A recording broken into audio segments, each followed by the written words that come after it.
တော့ sculpting လောက်တာပြီးသွားပြီဆိုရင်ကျွန်တော်တို့ကဒီမှာ paint ဆိုတာလေးရှိသေးတယ် paint ကဘာလို့လို့ရလဲကျွန်တော်ပြောပြမယ်အဲ့တော့ paint မှာသူက၄မျိုးပေါ့နော်သူမှာ main texture ပုံစံမျိုး၄မျိုးရှိတယ်အဲ့တော့ပထမဆုံးမြင်ရတဲ့ကောင်ကဒီအခုမြင်နေရတဲ့နော်အခုမြင်နေရတဲ့ surface ကဒီ grass ဒီ color ကြီးအဲ့တော့ဒီကောင်ကိုကျွန်တော်တို့က change ကြည့်လိုက်မယ်နော် change ကြည့်ဖို့ဆိုရင်ကျွန်တော်တို့ကဘယ်ကနေ change ကြည့်မလဲဆိုရင်ကျွန်တော်တို့ကဒီမှာ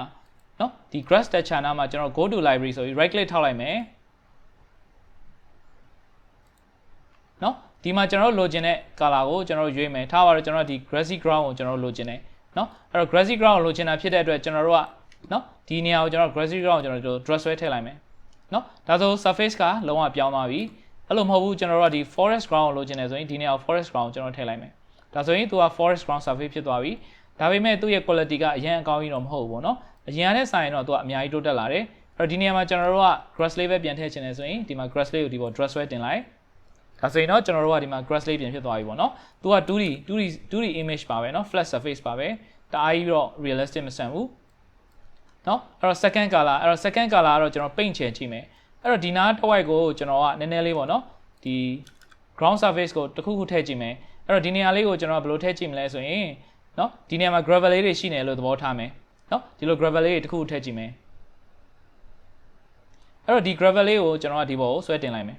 เนาะဒါဆိုဒီ gravel လေးတစ်ခုရပြီအဲ့တော့ဒီ gravel ကိုရပြီဆိုကျွန်တော်ဒီနေရာကို paint ချင်မယ်အဲ့တော့ texture ရဲ့ scale တွေကိုဒီမှာချိန်လို့ရတယ်လောလောဆယ်ဒီတိုင်းထားမယ်သူ့ရဲ့ opacity မြင်နိုင်တဲ့ပမာဏပေါ့နော်အဲ့တော့ transparent မဟုတ်တဲ့ပြောင်းမြန် opacity အဲ့တော့သူ့ရဲ့ diameter ကိုကျွန်တော်နည်းနည်းလေးပြန်လျှော့မယ်နော် shape ရှိတယ်ဒီမှာ shape ကိုကျွန်တော် circle မထားဘူးကျွန်တော်တို့က block နဲ့ထားလိုက်ရတယ်နော်အဲ့တော့ကျွန်တော်နည်းနည်းလေးလျှော့လိုက်မယ်ဒီနားလေးကိုကျွန်တော်ထည့်ကြည့်မယ်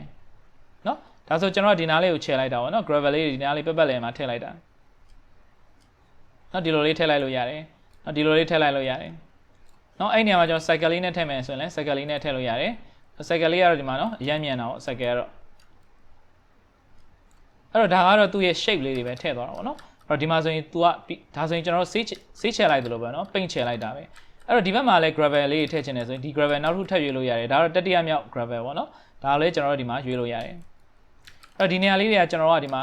နှိမ့်နေပါတော့ဒီကျွန်တော်တို့ရဲ့ floor နဲ့ဒီဟာနဲ့အရင်နှိမ့်နေတော့ကျွန်တော်ဒီနေရာကိုတင်ဖို့ဆိုရင်ခုန scalp မှာပြန်ပြီးတော့ဒီမှာနော်နည်းနည်းလေး reset လုပ်ပေးဖို့လိုတယ်အဲ့တော့များသွားပြီဆိုတော့ flatten ပြန် short အောင်ပေါ့နော်အဲ့တော့ flatten ကတော့ကျွန်တော်ဒီဘက်ကနေ short မယ်နော်ဒီလောက်ကနေကျွန်တော် short မယ်အဲ့တော့ဒီမှာနည်းနည်းလေးပေါ့နော်ဟိုညှိရတာနည်းနည်းလေးတော့ခက်တယ်အဲ့တော့ကျွန်တော်တို့ကနော်ကောင်းတာတော့ဒီမှာတေချာလေးပေါ့နော်စိတ်ရှည်ရှည်နဲ့ဒီမှာကျွန်တော်တို့ flat လုပ်ပေးဖို့လိုမယ်အဲ့တော့ဒါကတော့ကျွန်တော်တို့နော်ဒီကနေကျွန်တော်အများကြီးမပြောတော့ဘူးနော် paint ချဲတာပဲကျွန်တော်ပြောမယ်အဲ့တော့ဒီနေရာမှာကျွန်တော်တို့ဒီနေရာလေးကိုလမ်းကြောင်းလေးထည့်ချင်တယ်ဆိုရင်ဒီလမ်းကြောင်းလေးကိုကျွန်တော်ချဲလိုက်လို့ရတယ်နော်ဒါဆိုရင်တော့ဒီကားသွားတဲ့လမ်းကြောင်းလေးတစ်ခုရမယ်နော်အဲ့တော့ဒီနည်းနဲ့ကျွန်တော်တို့ကဒီကျွန်တော်တို့ရဲ့ surface ကိုပေါ့နော် landscape ကို paint ချဲလို့ရတယ်နောက်ဆုံးတစ်ခုကတော့ဒီ mosaic တွေကတော့ဒီဟို mosaic မဟုတ်ပါနော်ဒီကောင်တွေကဘာကိုပြောတာလဲဆိုတော့ဒီနာ pattern ကိုပြောတာအဲ့တော့ဒီ pattern ကိုကျွန်တော်တို့ကတခြားဟာထည့်ချင်တယ်ဆိုလဲထည့်လို့ရတယ်ဒီနေရာမှာကျွန်တော်ဒီ stone လေးသုံးလိုက်မယ်ဒါဆိုရင်ဒီနေရာ stone လေးပြောင်းသွားပြီ river paddle လေးပြောင်းချင်တယ်ဆို river paddle လေးကျွန်တော်ဒီမှာ pebble လေးတွေထည့်လို့ရတယ်နော်ဒါလေးကတော့ကျွန်တော်တို့ဒီနားမှာကျွန်တော်တို့သုံးထားတဲ့ scalp ပေါ်မူတည်ပြီးတော့နော်မြင်ရမယ့်ကောင်လေးတွေပေါ့နော်အဲ့တော့ကျွန်တော်နည်းနည်းလေးထပ်ပြီးတော့အောက်ကိုချိုက်ထည့်လိုက်မယ်နော်အောက်နည်းနည်းလေးထပ်နှိမ့်လိုက်မယ်ဒါဆိုကျွန်တော်တို့ဒီနားကောင်လေးအကုန်လုံးကဒီနော် surface တစ်ခုရသွားပြီအဲ့တော့ဒါကတော့ကျွန်တော်တို့ဒီနော် scalp လောက်တာရဲ့ paint လောက်တာရဲ့အခြေခံလေးတွေနော်